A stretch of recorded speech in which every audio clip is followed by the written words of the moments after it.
want to talk about Doreen Virtue's shift that may seem really sudden and really extreme. And I want to talk about it for one reason, which is it does not have to confuse if we use what I call spiritual discernment.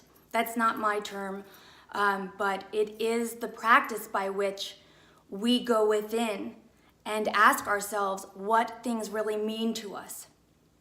So guys, welcome. My name's Susan. For those of you who don't know me well, I was born clairvoyant and I really had a bewildering time growing up. I manifested dark night of the soul after dark night of the soul because really along the way with this clairvoyance and no one to help me interpret it, I basically grew to believe I was crazy. And as you probably know if you're watching this, when you have like a core belief that's baking in that way, all sorts of chaos ensues. So it was not until a near-death experience in 2017 that I really gained the clarity I'd been seeking all these years. And now I spiritually mentor other women and I help them remember that they are God and that they can phoenix launch. They can spiritually recreate their lives in the way that they think serves them best. And that's like my greatest joy today. So welcome. And Doreen Virtue was really like, I told my mom the other day, she's basically the Oprah of our community. Just in the same way that Oprah has now brought the concept of an eternal soul into the living rooms of all of America, Doreen Virtue was really one of the original faces and personalities of the metaphysical community.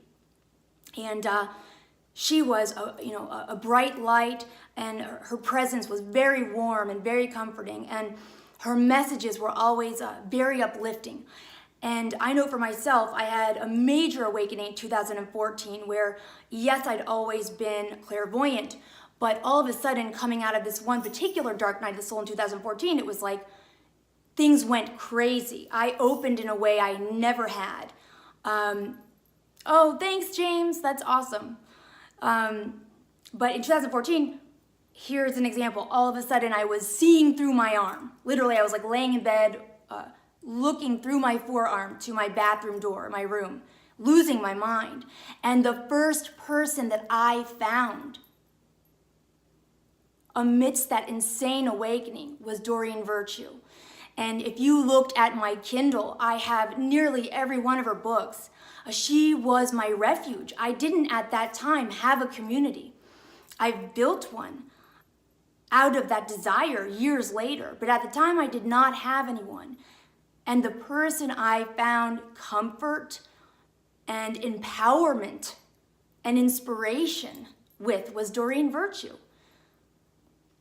So, to hear about a year ago, she had let everyone know she'd had a very meaningful experience with Jesus, whom I love.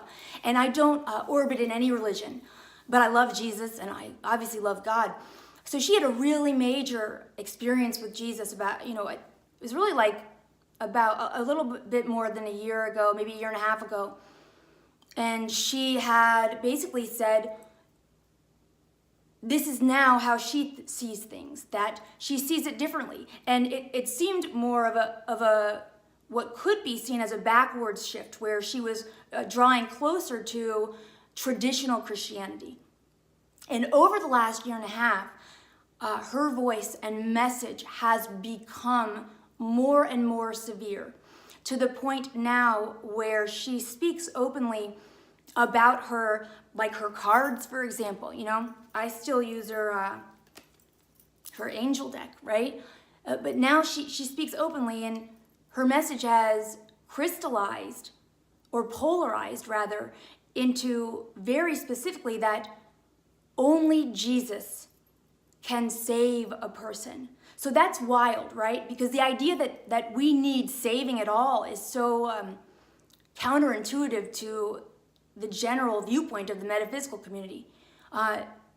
So her view now is that only Jesus can save, and that her past works, including her angel cards or any cards, anything other than that truth. She now openly speaks to being a connection to the devil, and actually says, by using those works of mine, or any kind of works like that, that you actually will be embracing and connecting to negative energies. So again, she went from really shifting to over a year and a half crystallizing and polarizing. And what I want to say is I made a video about this, about Megyn Kelly as a spiritual catalyst.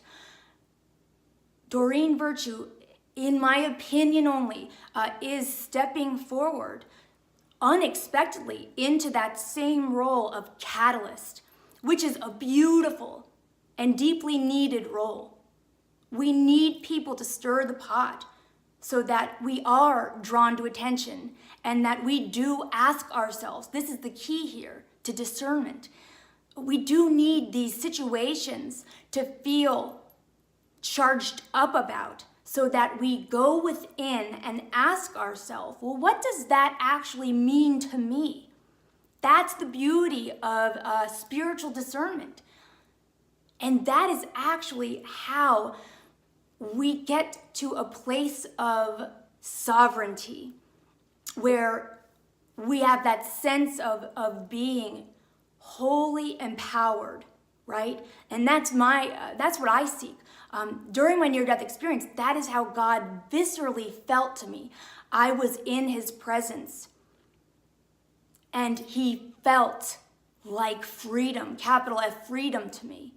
And that is what I desire for my life here on earth, is that sense of sovereignty where I'm living in such a way that I do know I am God, temporarily embodied and unaware.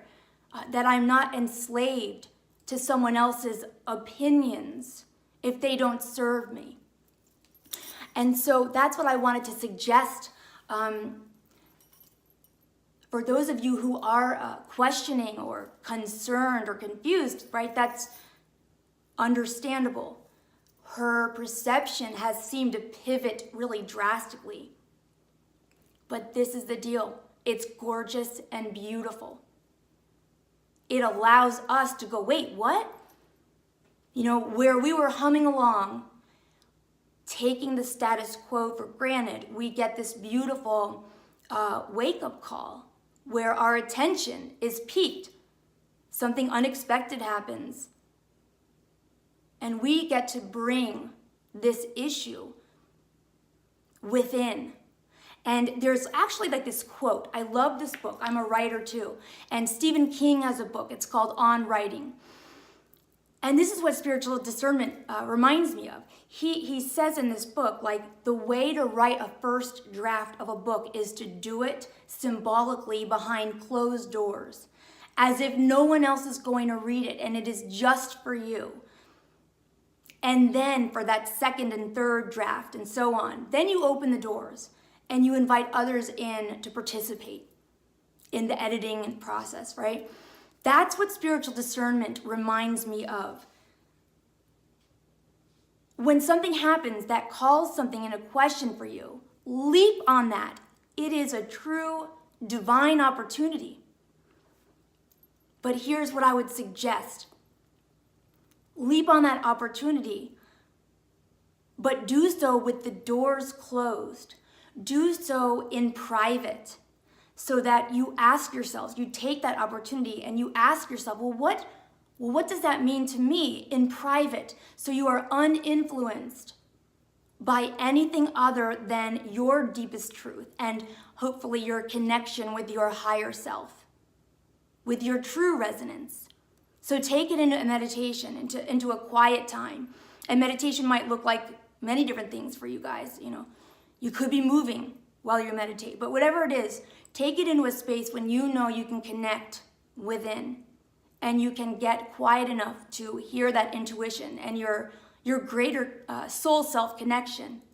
And ask yourself, well, this was a surprise, but what do I feel about tarot cards or angel cards? What value do they have to me? what has been my experience in using those things. That's where you're going to find your clarity. And that's the unshakable sort of clarity that happens from checking it of your own self only, where it's true, like capital T, true for you. So that's what I would suggest here that will really serve. And in my experience, that's what I do. I try to do that all the time, to always be checking, what does something really mean to me? Doors closed.